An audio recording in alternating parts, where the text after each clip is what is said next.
welcome to episode 115 of the Vegan Business Tribe podcast with myself, David Purnell. And Vegan Business Tribe is here to support you and to inspire you, not just to build a vegan business, but to build a successful vegan business.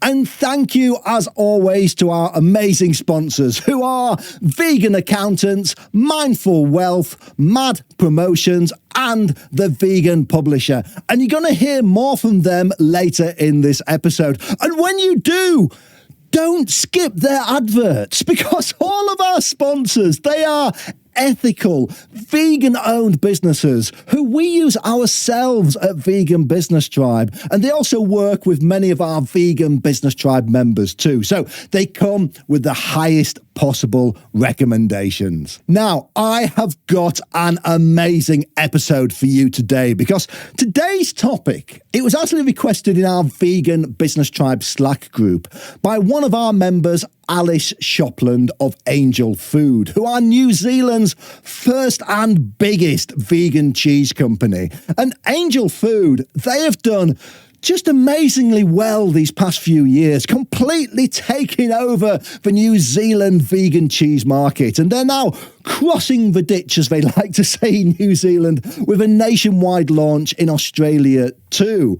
And Alice, she asked the question about why we don't talk about failure in business more. And that might seem to you like a bit of a negative thing to talk about. And you know how we like our positivity at Vegan Business Tribe.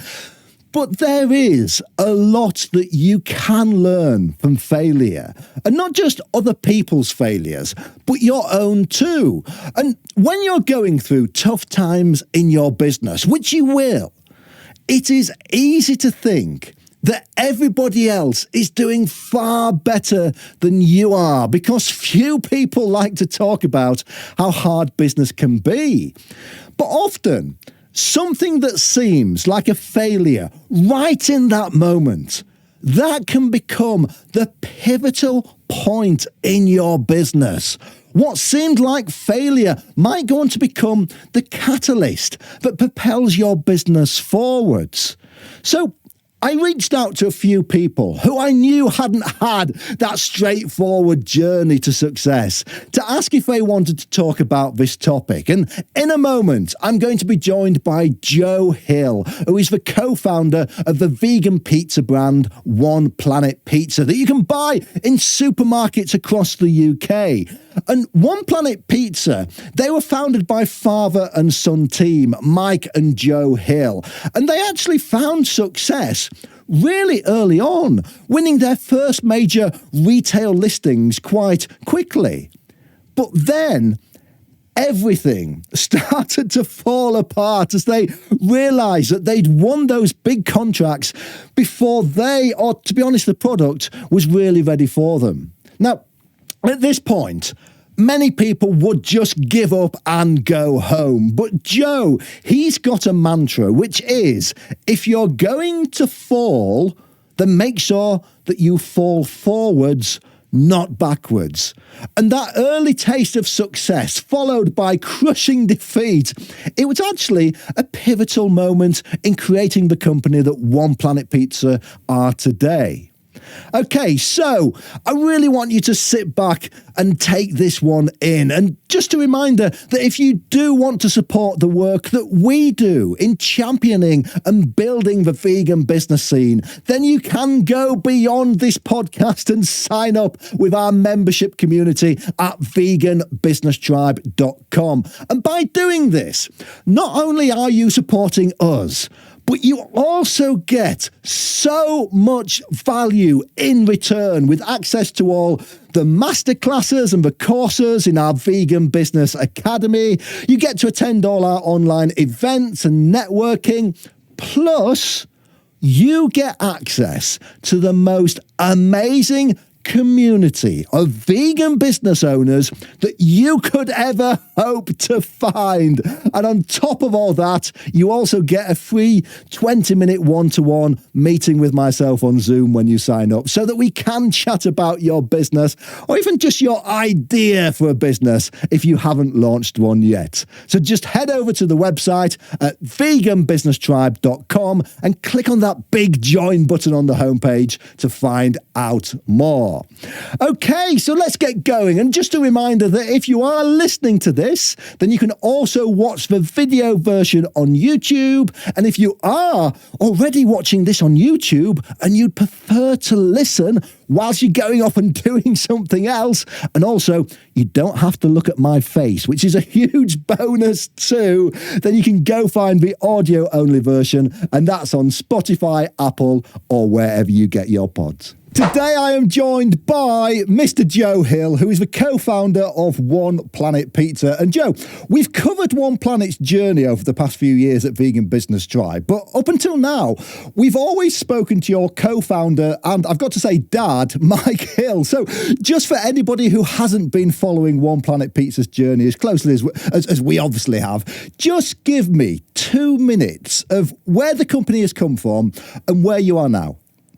Absolutely, Dave. Well, it's nice to have the limelight while Mike's away. I'm sure we'll restore back to normality after this. But so I'm Joe. I've been vegetarian since a very young age, around 10 years old. Always had a huge love and passion for wildlife, nature, animals. Obviously, being influenced by my dad. Went vegan back in 2014, and then a couple of years later, me and Mike decided that the plant-based market was big enough and it was ready for us to set up our very own food business. So we looked for the most obvious gap in the market, and at the time that was frozen vegan pizza for various reasons. So we made it our mission back in 2016 to build a business that was built on sustainability, advocating plant-based food, focusing on deliciousness.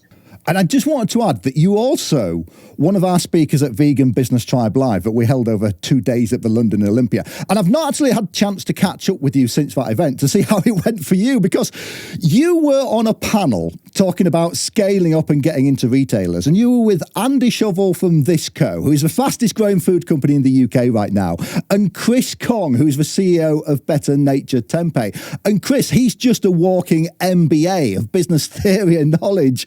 But I think you pretty much held your own on that panel. I like to think so. Yeah, I like to think so. I mean, we all operate in the same space. These guys are obviously a few stages ahead of us, but that's kind of what you want to be doing in my position is surround yourself with people who are a little bit ahead of you, because that just raises the bar and forces me to up my game, to win those bigger listings, to catch up with them. So, it was a pleasure to be there and to be punching above my weight in that category. But it just spurs us on, doesn't it, to grow faster and to reach new heights. Absolutely. And that kind of ties into what I actually want to talk about now, because from experience, it's incredibly hard to get any brand to talk about the realities of that scaling process, because quite a lot of the time it involves some degree of failure. But failing as a company, that actually plays such an important part of growing a business, because usually what I find is the picture that you have in your head when you first start out in your business, that doesn't often turn into reality. And part of making a business successful, it's having to survive your original ideas not going to plan. So I know this is something that you've been through a number of times to get where you are now with One Planet Pizza, isn't it?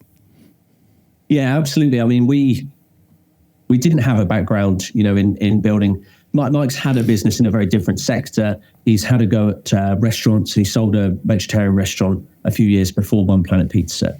But other than that, building a scalable food brand is something that neither of us had ever done and not really thought about. So in terms of the mistakes you can make, we pretty much did all of them over 5, 6, and still going now, 7 years.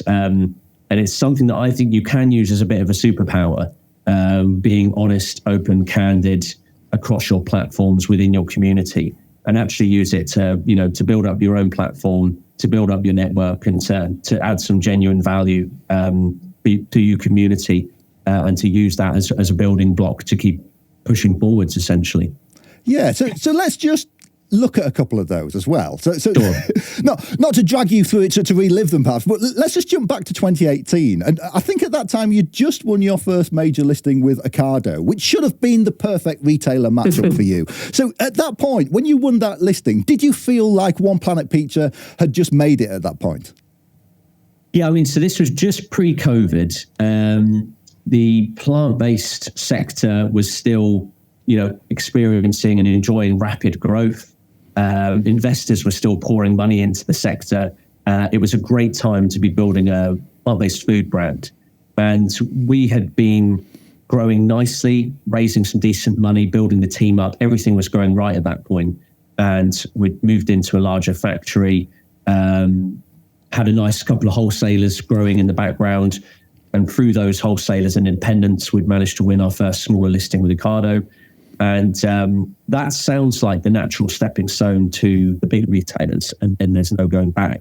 But for us, and probably realistically many others, if they're being honest, it was actually a really painful learning curve, but a very necessary learning curve. So, Ocado, we went through that onboarding process, which was all new to us.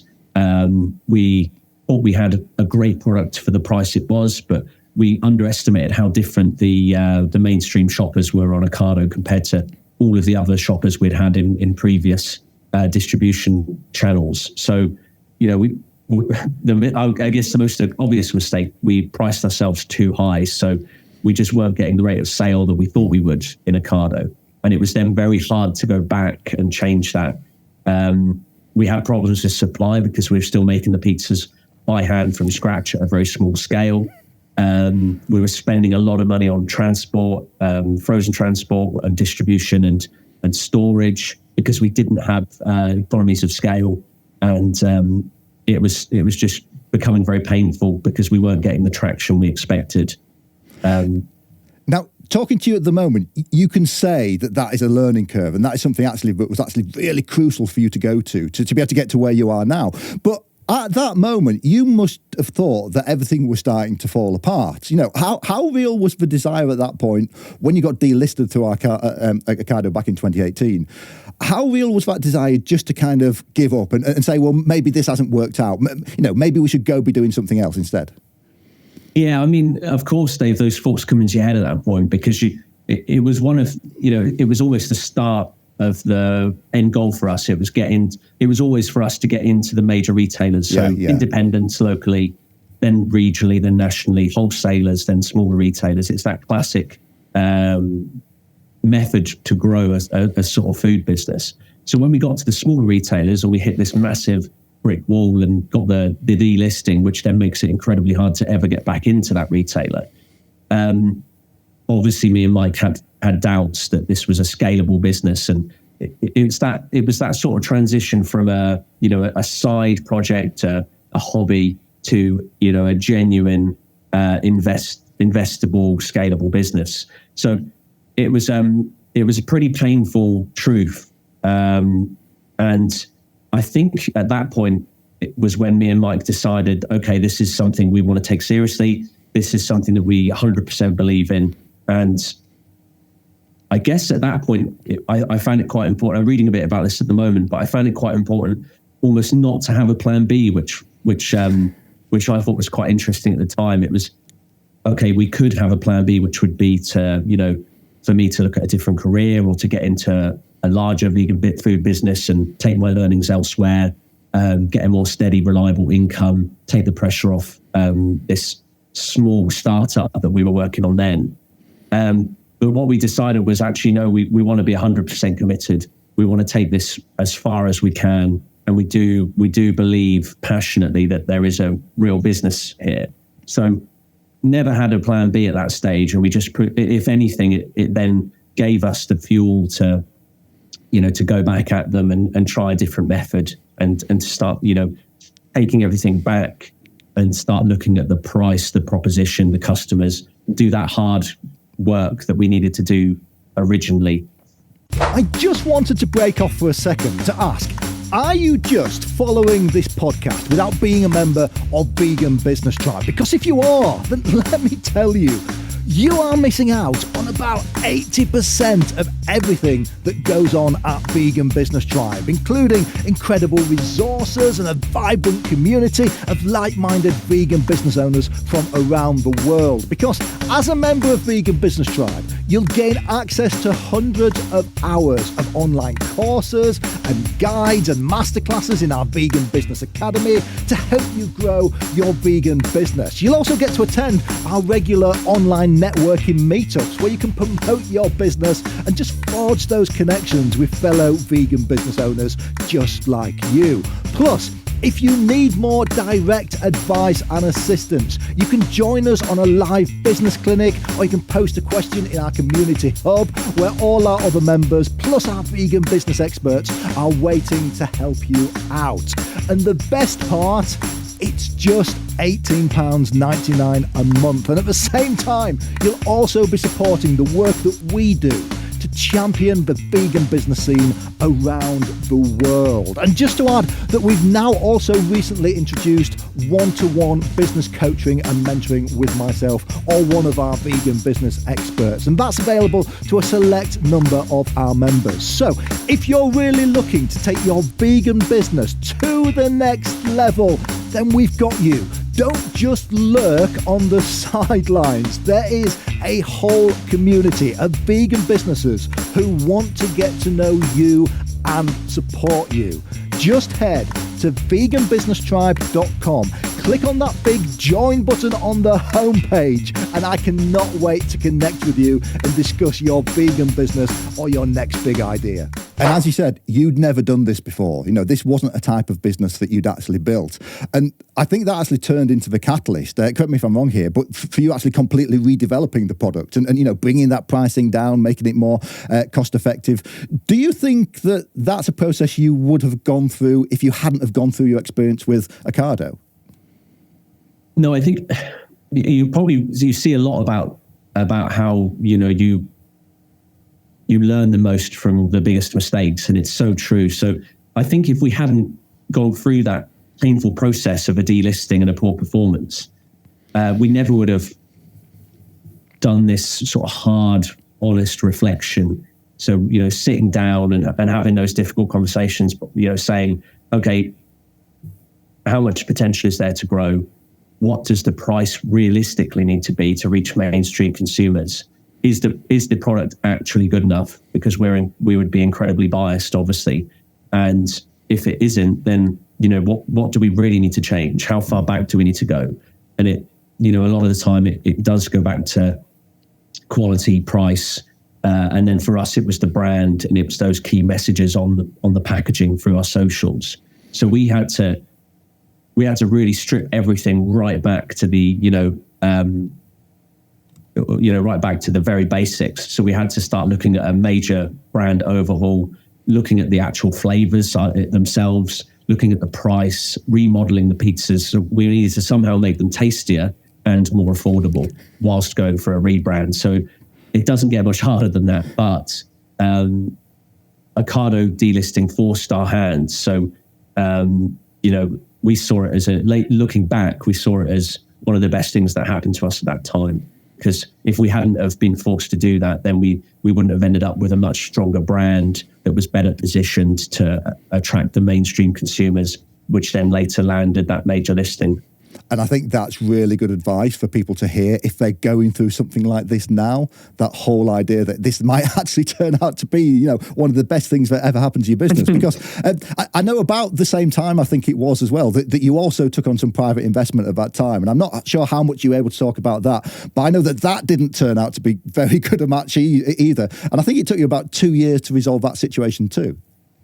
Yeah, again, we now know so much about investment because we made so many big mistakes early on. But that is how you learn and you get better, isn't it? You just can't be afraid to make mistakes. So we had initially for the business we'd crowdfunded with micro investors, and that worked for a few years. But then we needed some serious cash injections from some private investors, from angels, and we got to the point where, we didn't have too much time, we didn't have too many resources, and we didn't have enough, enough support around us from consultants, advisors, people that we could trust with the right experience. So we did have to make some quick decisions, and, many of them have worked, but some of them haven't. And one of those was getting on board an investor that just was not a good match for the business at the time. And, there were lots of promises made that weren't kept. And actually, it really held back the growth and the freedom of the business to pivot and to adapt to changing environment very quickly for quite some time. But again, Mike and I didn't want to have a plan B.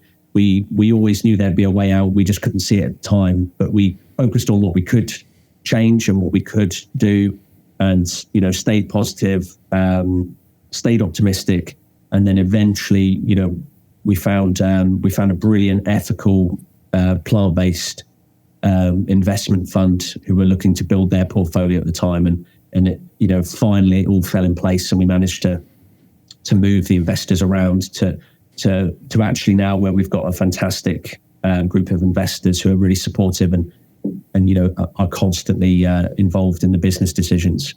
Let me just press you on a point you made there, because you said, how important it was to actually stay positive and, keep pushing ahead with this.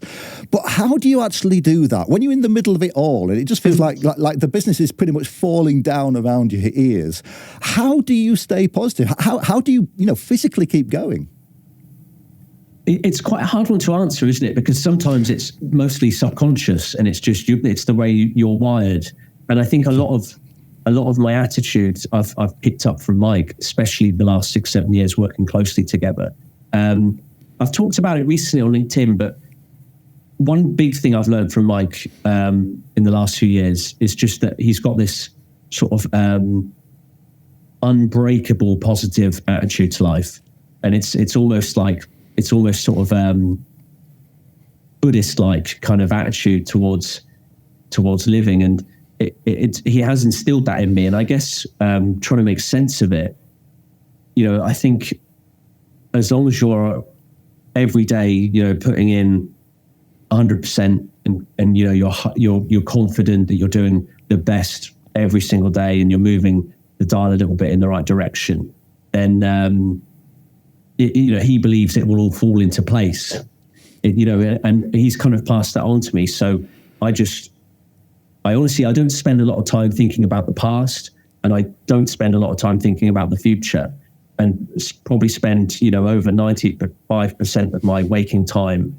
literally just working on the next task. And, I know you do need to plan ahead a little bit, but I spend most of my time and my energy on the current tasks, and not worrying or spending too much time thinking backwards or forwards to stuff that's happened and you can't change, or stuff that hasn't happened yet and may not ever happen. So I think that's kind of a mindset that Mike's gifted me and that I've taken on from him. And it's just staying really focused on what you can control, and actually there isn't a lot else that's worth worrying about. So that's probably part of it. But yeah, I think a lot of it is just subconscious, and you can do things on a daily basis, to help with your mental attitude and your internal, strength towards adversity. And, there are lots of great books out there, self-help books, which I still think I can be learning from. So reading one on manifestations at the moment every night. And, a lot of it can sound a bit cheesy and corny, but the visualizations, the writing down your goals for the year ahead and sticking to them, keeping healthy, staying fit and active. This all forms a bigger piece of work that does make a difference every day to your attitude, I think. And that whole idea of just, really good execution of tasks, that is something which is so overlooked in business. That idea of just keep doing the good things that keep moving the business forward, and, really focusing on that. And that does really take you through so many situations. And I think it's fair to say, if we look back at just the last couple of years, that you actually came as a company through the pandemic quite well. You'd done a lot of work on the business, you'd rebranded, you just launched nationwide into Asda supermarket. So again, you must have reached reached another point where you thought that nothing could sink you. I think pretty much the same month that you actually did launch in Asda, that's when Russia invaded Ukraine. And that just, brought the world collapsing down, solving energy costs, rapid inflation. And that actually buried many businesses. I actually remember you writing about this on LinkedIn. And I think you said something like it was the hardest day of your life, having to close down your UK production facility. Was it in Norwich, I think it was? Yeah. So closing that down, moving overseas and letting to have to, let your staff go. And that was completely necessary at the time, for the business to succeed. But again, how do you handle something like that as a founder when it's not just you, it's not just your lives, it's other people's as well. And, I know you've had people in the business who were with you from pretty much day one. Yeah, definitely the hardest thing I've ever had to do. And have talked about it a lot, which has helped me. It's been quite cathartic. Being open and honest about that whole experience has really helped me. I think that's a big part of it, to be honest, Dave, is talking, is letting it out. And it's a challenge at the moment for a lot of people because we live in this world where we're more remote than ever. Working from home is almost the standard now for a lot of people, and we're more disconnected than ever. And mental health issues are probably worse globally than they ever have been for various reasons. So there is clearly this huge, global problem that we're all facing. So for me, going through that incredibly difficult time for the business, where we had to make a massive, difficult decision together and execute it very quickly, going into survival mode, it did really help me going up, posting regularly on LinkedIn about that experience. It was quite, for me, it allowed me to reflect on it, to make sense of it, and to see that it was the right thing to do at the time, and I learned a hell of a lot from it. And hopefully now, I'm finding that I quite enjoy giving that back to the community and sharing it with others, so that they can hopefully learn from it. And if they come up against that challenge, they know that they haven't been the only ones to do it, and that there is a way out. And I found that for us, the bigger the challenges, the more we learn from it, and eventually the better off we are, having got through it together. Do you want to speak at more events? Do you want to get invited onto podcasts like this one? Well, it's far easier to do that if you can say that you have written a book. So let me tell you about The Vegan Publisher. Their founder, Mitali, she is a best-selling business author herself. And Mitali and her team, they will lead you through that entire process of becoming a published author, transforming you into the thought leader of your industry. And writing a book, it isn't just a great marketing activity to get you more clients. Trust me, being a published author, it will open up doors to opportunities that you never even knew existed. So, even if you think you don't have the time to write a book, or even if you don't know what you might write a book about, go take a look at theveganpublisher.com to find out more. If you are a UK vegan business, wouldn't it be better to have an accountant that shares your ethics? Well, vegan accountants have got over 30 years of experience, and they're a vegan founded company.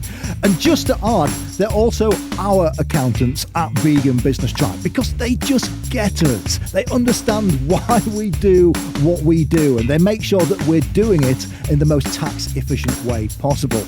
Keith and his team, they've been massive supporters of our mission at Vegan Business Tribe. So if you are an established UK business with a growth mindset and you want an accountant that is going to help you grow and shares your mission as well as saves you tax, then just go to veganaccountants.co.uk to find out more. Can I just quiz you on a couple of things then of what you did actually learn from going through that process? Because, letting off staff, it's not an easy thing to do. It's something I had to do with a business. I think we had to get rid of about 6 or 7 staff all in one afternoon. And again, it was a case of survival. So what did you actually learn from going through that process? I mean, how did you actually communicate that with staff? Because what I found when I went through that was the people who were left and the people around the business, that made them equally as panicked that they were going to be next a lot of the time. So what we had to do was make sure that we'd actually done everything in one step, made that one cut, and that one action had actually put the business onto a much securer footing. So what did you learn from going through that process? Yeah, so I guess firstly, communication was the most fundamental part of it. So as soon as we made the decision as a senior team together, which I thought was really important, rather than what's probably tempting to some people is, go off with the other founder and keep it all closed off, top secret. And, you hear big businesses doing this all the time. Yeah. And it's pretty painful to see and pretty horrific for the staff that lose their jobs. So we wanted to do it properly. We wanted to do it as sort of ethically as we could. So we got the senior team together and just, told them everything, explained the whole situation. So everyone was on board. And then as a senior team, we made that decision, and I think doing it quickly is really important. And then as part of the communication is telling the staff as quickly as you can what the situation is, so that they've got time to make sense of it, and they've got time to come back to you with questions if they've got them or concerns. But also it gives you a bit of a window to help them potentially find other jobs, sort out their references, get them connected with people locally who can help. So we ended up doing it. I think we ended up doing it as best we could. Now looking back, so we told them, gave some of them 3 to 6 months, which was as much time as we could, and gave them an incentive to stay with us, which we thought was really important. So there was a bit of a bonus at the end for the kitchen staff. And then we had some time to actually help a lot of them find other work through local vegan businesses, which was really nice. So a few of them went to Booja Booja, for example. Wonderful. So that was really nice being able to do that for some of the staff. One of them ended up staying on for an extra 6 months in the end to help us, wind down that whole operation. Took a lot longer than planned. So that was nice. And then, we went through that whole process with 2 or 3 of the senior team who are still with us. And doing that all together as a team helped bring the rest of us even closer together. So now, we've learned that it's important to have monthly catch up individually one-to-ones with the senior team, which I do, just to capture anything that there might be sort of niggling away at them in the background that isn't necessarily work related, but just is causing them some issues. So we've put some stuff into place now that we've learned from that whole experience and going through it together. And again, from that came, moving to the co-manufacturing facility that you're now using in the Netherlands, and you've actually been able to, reduce costs and increase your productivity at the same time. I think I read that your capacity has increased tenfold now, and we're not talking about just any old pizza basers coming off a production line here. This is sourdough wood fire pizzas being made on this huge commercial scale. So again, is this an improvement that just wouldn't have happened without what looked like originally being a huge failure, forcing you to take actions that were maybe outside of your comfort zone? Yeah, so I was terrified of this change because I speak to a lot of founders about this in the UK, and they are very interested in how and when to make that decision about whether to go and do it yourself with your own team, or outsource production to a manufacturer, and even more so if it's in another country, so you can't be on site every day or check in once a week or month. And it is a really interesting conversation, and it's absolutely crucial to make the right decision at the time for founders. So I was always terrified of this big change. And again, it goes back to Mike's mindset that he's instilled in me, but I always resisted, and it was always something that we had as an option. We considered it, over time, but we wanted to keep a very close eye on production. We wanted to be in there on a regular daily basis, so that we could oversee the quality. We could innovate a lot more, so we could control the MPD. We could test things out really easily and directly. But then also, we like the idea of, supporting the industry locally, building a kitchen here in Norfolk, employing local people, and building it up ourselves. But it got to the point where it didn't align with our end goal of building a scalable vegan food business. So it was actually becoming a bit of a hindrance and holding us back. And at that point, Mike was pretty laser focused, and it was an easy decision for him. And he said, look, if it isn't helping us scale the business and grow it quickly, then we need to outsource production pretty much as soon as we can. And I struggled a lot more with it because, we had this emotional tie to this local kitchen team and the kitchen itself, which we'd built, almost from scratch over many years. So once we had that very open conversation, and it became really clear that the only way forward was to outsource production.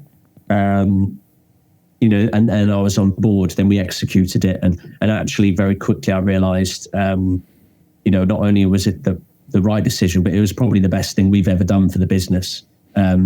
But we couldn't have got there any sooner, realistically, because it's almost, it's one of these huge catch-22s for small businesses. Is you want, at some point you'll want to outsource production most of the time, but you always need to build up the business to a point where you've got you've got enough volume, got enough interest, you've built up brand awareness to a point where the contract manufacturers will actually take you seriously and open up some doors for you.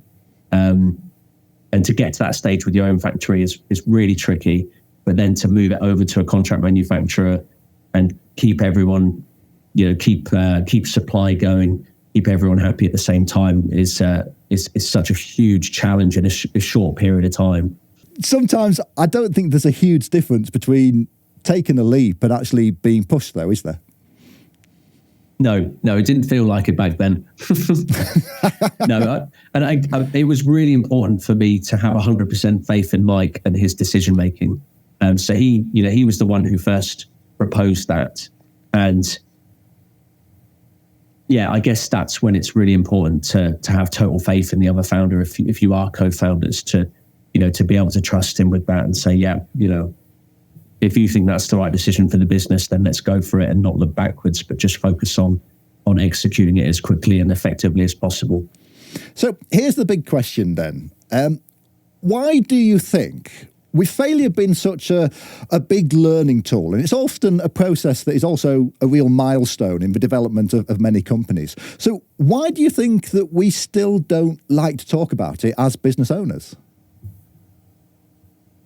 I think it goes back to being vulnerable, doesn't it? Which is really scary for a lot of people. And I'm still learning a lot about this, but it's, vulnerability is mistaken for weakness, I think, a lot of the time. And talking about your mistakes is mistaken as weakness. But actually, it can be a real strength. And I've learned that over the last few years through LinkedIn alone, is that if you've made a huge mistake and you've learned from it and you've survived and you've gone on to continue to grow your business and move forwards, then I guess for me, I always think, well, what can I gain from that mistake? And sometimes, apart from the lessons, you can also take that mistake and make some great, fantastic, genuine content out of it, which doesn't cost anything apart from a little bit of your time, which is really important for small businesses. But actually, you can help strengthen your network. You can build your own platform. You can use those mistakes to help others in your community who share a similar goal, which is to get more people eating plant-based food. And then when you start looking at it, it actually makes a lot of sense to be more vulnerable and to use your mistakes to achieve those goals. I think that's a really important point just on that vulnerability, because I've had Vegan Business Tribe members contact me asking if we can actually talk more about, how to manage failure more, because they're facing situations that they think they're the only one who's going through this. But I think the reality is that everyone's faced it, but we all hide it. So if a growing business has got nothing to reference, which that just makes it so much harder to deal with. They think that it's just them who are failures, when actually quite often it is just part of the business process. Yeah, and as soon as you start talking to any of these other founders and they're being honest with you, then they've all made huge mistakes and done stuff that you would laugh at now looking back. So, we've all done it, and no one's built your business before. It's never happened before. So you have to go through that process of making mistakes, learning from them, slightly changing your attitude or your method, and then moving forwards. So, I mean, I am talking about it a lot, but I think it's hugely valuable to do it for yourself and for other people in the community.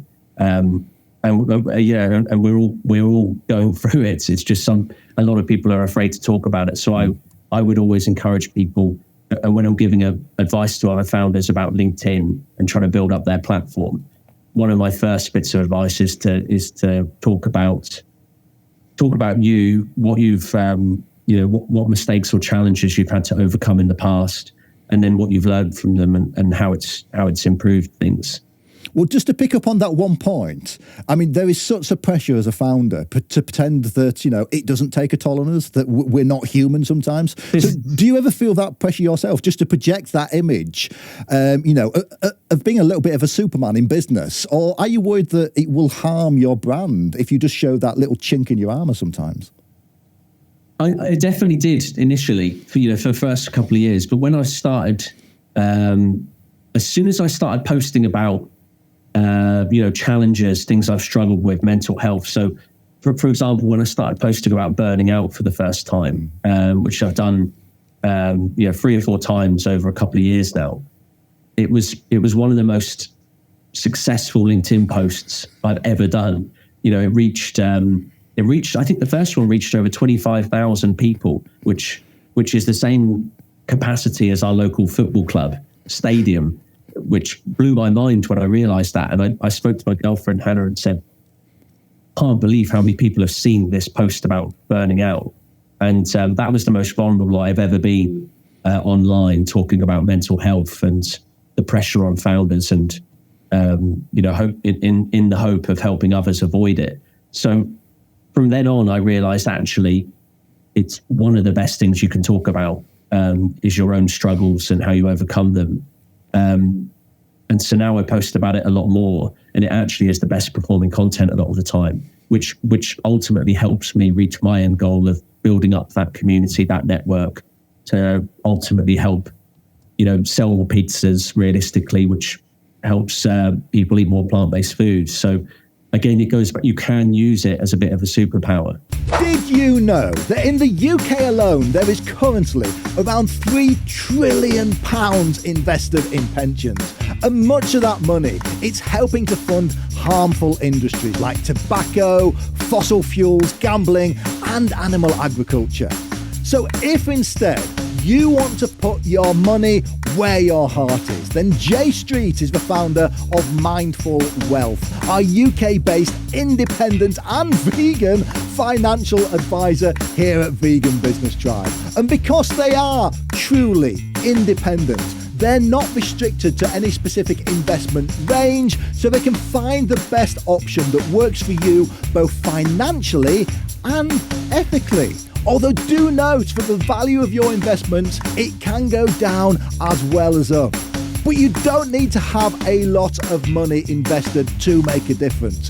If you want to talk about your financial planning, whether you're just starting your journey or you need a little guidance on how to create and maintain good habits, then book a free discovery call with Jay by heading to mindfulwealth.uk.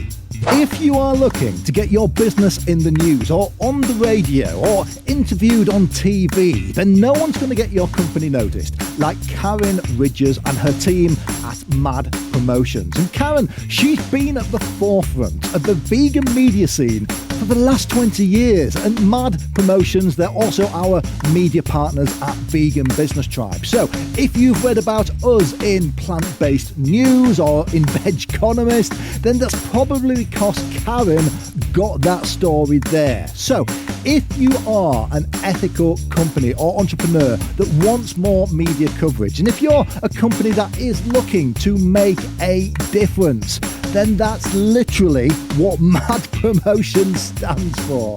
Karen, she's worked with Veganuary, VegFest and all the other big names. So go find out more at mad-promotions.com. Do you ever get to the point where you think maybe you could lean into that too much? Because I mean, that's one of the problems with algorithms, that you produce a piece of content, it blows up, it does absolutely amazing well. You know, you're saying to all these people, come have a good look at me at my lowest point, perhaps. And so because that works so well, you say, well, I'm going to do more of this. I'm going to really lean into it. And I think that sometimes we do see some founders maybe leaning into that, and they're almost trying to create that rather than being authentic about it as well. Is that something that you've come up against maybe? Yeah, that's a really good point. I try to always split my content out into, personal stuff that shows vulnerability and learnings, educational, informative content about the sector, and then, opinion pieces on other launches, other brands, other acquisitions, things like that. So that always helps me make sure that I'm not, focusing too much on one of those areas. And I guess if I started posting, and if you started posting on something too much, like burnout, for example, or your own mental health struggles as a founder, I guess I wouldn't feel like I'm being true to myself and showing up, presenting that whole picture, and creating the content that I want everyone to see and putting it out there. So I think it's good to have in your head, a bit of a rough idea, a rough split of the kind of stuff you want to put out there and share with people in your community, because it's really important in your community to show all sides of yourself. And the struggles are a big part of it, but they're not the whole picture. And you also need to share some of the successes, and the new listings, the new product launches, the fundraise you've just oversubscribed for. So yeah, if I only posted about the struggles, I feel like I wouldn't be true to myself, but also probably I should imagine a lot of people would start reaching out and saying, I'm a bit worried about you. Are you actually okay? And it would start feeling a little bit bleak. Well, you've just kind of wandered into the final topic that I wanted to talk about, and it's this idea of building your profile as a founder as just a great way of promoting your company. And it's something that we've seen a lot of vegan challenger brands do, especially over LinkedIn as well. So, Better Nature Tempeh, that they've been brilliant at this with all their founders. Just seeing what Andy Shovel from Thisco, what he's been putting together as well. And I think you've been highlighting Henrik Lund from Naturally as well, as somebody who's just really built a really great personal brand. So is this something that you've got a conscious strategy to do? And if so, how have you approached that? Yeah, it's taken me, I remember when someone first pushed me towards building my own platform separate, complementary to One Planet Pizza, but it's very much, this is me, this is my personality. And that was way back in maybe 2018, someone said, you really need to be on LinkedIn. You've got a great founder story. A lot of people can learn from this, and you can build your own platform, which will ultimately help the company.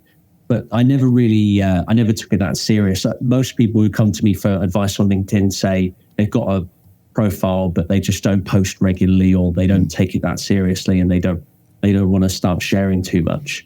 And you do, and I say to them really that you do, if you want to commit to this, and you do definitely want to do it, then you need to go all in. You need to consistently post and have your own strategy about what the content is that you're sharing. So like I said earlier, I sort of split mine into 2 or 3 areas, and very roughly try to post 3 to 5 times a week. And I try to keep it in the morning generally. And that's a very soft, quite vague strategy, but it's something that I'm consistent with, and it's realistic. So I know I'm going to slip up sometimes. I'm not going to stick to it 100%. So I try and keep it a little bit, almost a little bit vague for myself, so that I'm not being too hard on myself. And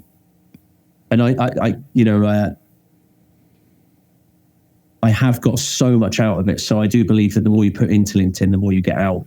And for founders in particular, I just think it's incredibly valuable to start sharing as much as you feel comfortable sharing, and showing your true self. All of the the good, bad, and the ugly.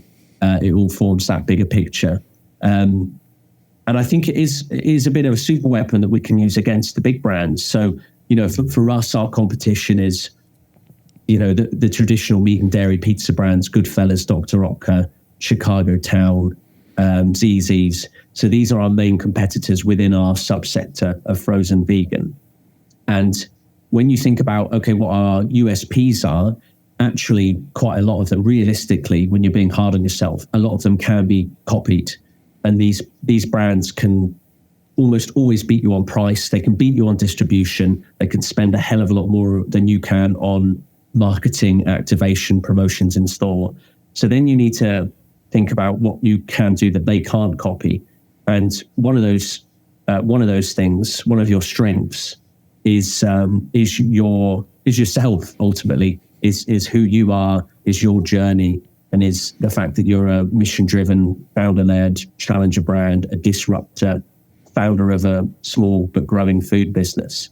And you've done some of those extremely well. Just to jump in there, I mean, one of your, I think, greatest posts that I've maybe seen from you on LinkedIn is when you ordered this full-size pizza box costume for you to wear, and just going down to like Tesco's head office, and there's a photo of you just banging on their office door, dressed as your product. I mean, that's the sort of thing that you don't see from the bigger brands that you are challenging against. Absolutely, yeah, and that's when it gets really exciting, is putting on your creative hat and thinking, okay, what can we do as a very small brand with limited resources, significantly less brand awareness that the big boys can't do. So that's when you get your most creative, because that's always the biggest challenge is how to really stand out as a smaller brand with less resources.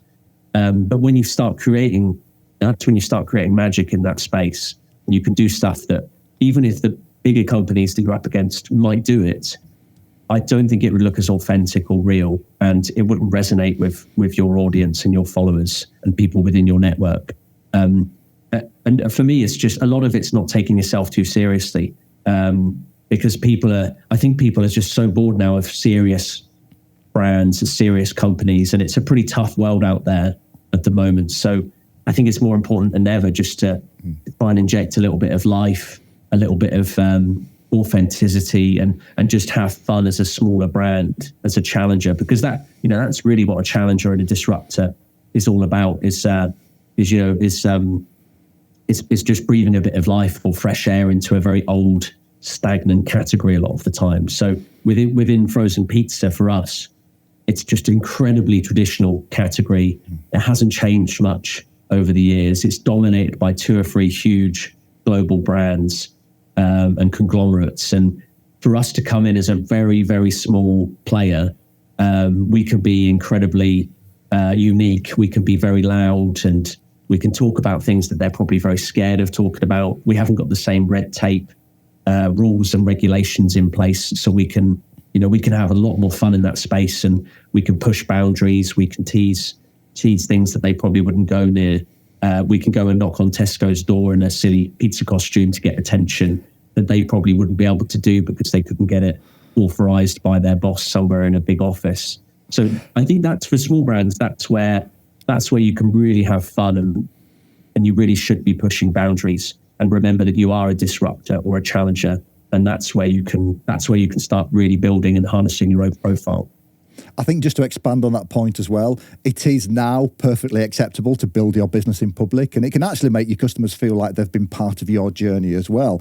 And I know when you first got listing in the supermarkets, you had your customers tagging you on social when they found your products in the various supermarkets. It's something myself and my wife Lisa did. We had to drive around, I think it was like 3 different Asdas when you first launched to find your pizza, because we wanted to support you and we wanted to take a photo of us buying it and stuff like that. So is that something that you've been able to tap into as well, just bringing people on that journey, and not being too precious about how you're building that business behind the scenes? Yeah, and I've always believed in doubling down on your most loyal followers and your most loyal customers.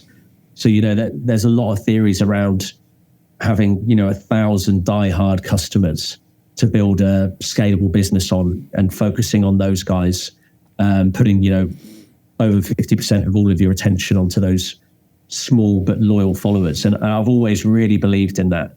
And I've seen the evidence of the more you put into those most loyal customers, the more you get back, and they will be the ones that shout from the rooftops to another 100 people or another 1,000 people about your brand and your story and your mission. And word of mouth is incredibly effective for smaller brands. And again, the more you can have a unique story and you can get them involved in that story and that journey, the better, I think, from as early on as possible as well. So they can really see how much you've grown, from day one to up to where you are now. And I think people do just really love an underdog, don't they? Generally, a lot of movies are based on loving the underdog, and I think it's the same in the world of startups and challenger brands within food. So if you can get those people on board as soon as possible and reward them, open up to them, share with them, connect with them, then it will pay dividends in years to come.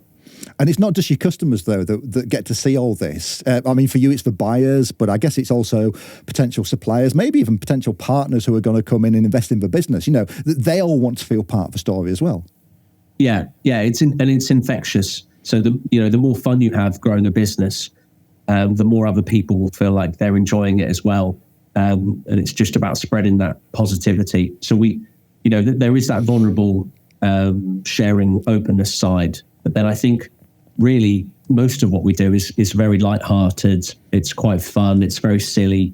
I think it's really important as founders not to be afraid of embarrassing yourself. I think there's a lot of value in that, and just putting yourself out there and not hiding behind the camera, but just getting in front of it, and not thinking too much about how you come across, which is why I talked about the founder of Naturally recently, Henrik, and how he's built such a strong, loyal following of his brand. And a lot of that is down to the product and the quality, but there's also a big part of it it's who he is and how authentic and lovable he is and how much fun he's having with his brand.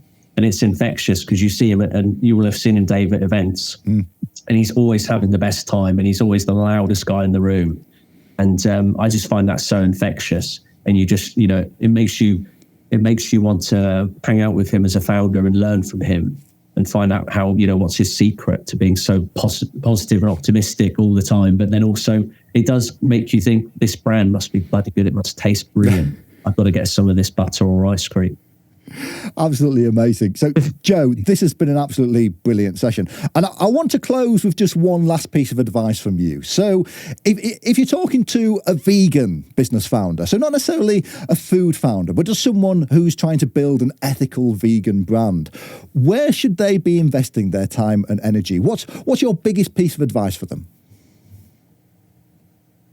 Yeah, so it may sound strange, but one of the things we've learned more recently is that firstly, I would say you need to be 100% real with yourself and decide if you want to build a scalable, a scalable business that can rapidly grow, or whether you want to focus on building something slightly smaller and keep hands-on with it, and see it more as a side project or a hobby.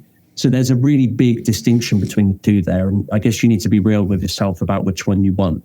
And if you do genuinely want to build a vegan food business that can scale, that you'll need investors on board, you want to be a household brand, or you want to get into all four of the major grocers, then I think it's really important to understand that the size of the market and who you're aiming a product at. So for us, we made the mistake early on that we aimed our product too much at vegans themselves.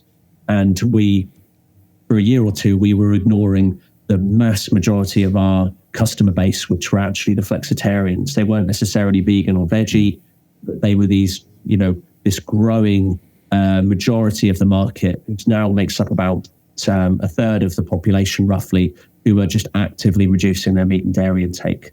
So they don't identify necessarily with a label, vegan, vegetarian, but they are the people who are buying our pizzas for one reason or another.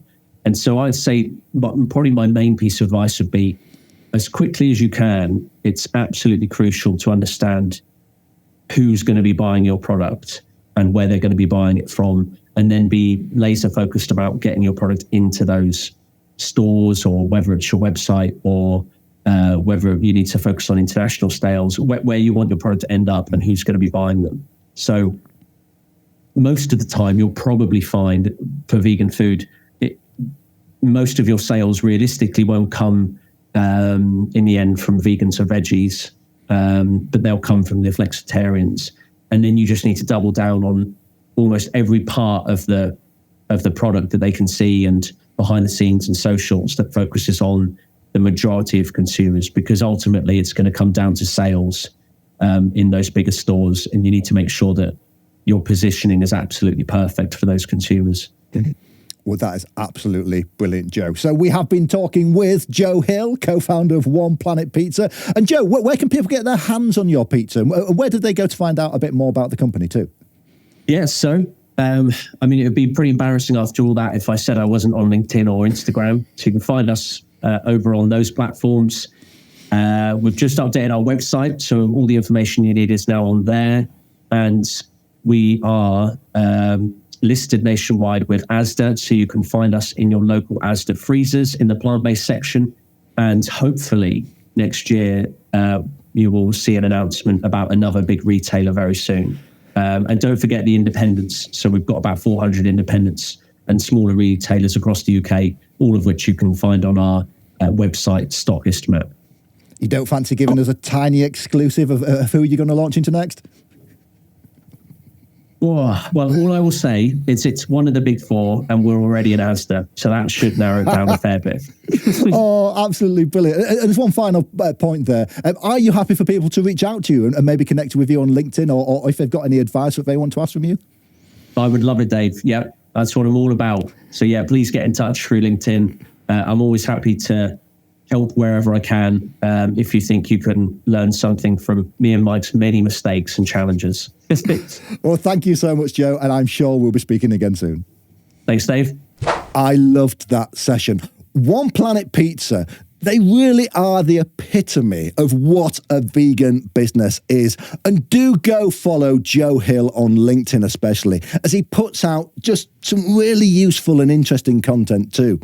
Okay, so that is it for this episode. Please do leave us a review or a 5-star rating if your podcast app lets you do that. And if you're watching the video version on YouTube, then please do give us a like, a subscribe, and also leave a comment down below about what you thought about our discussion today. And if you want to go beyond the podcast and connect with me and our amazing community of vegan business owners directly, then please do consider signing up with us at veganbusinesstribe.com. It is only £18.99 a month, which is just amazing value for a business community. And then you can tell me more about your business or your idea. So thank you as always to our amazing sponsors, who are Vegan Accountants, Mad Promotions, The Vegan Publisher, and Mindful Wealth. And I will see you on the next one.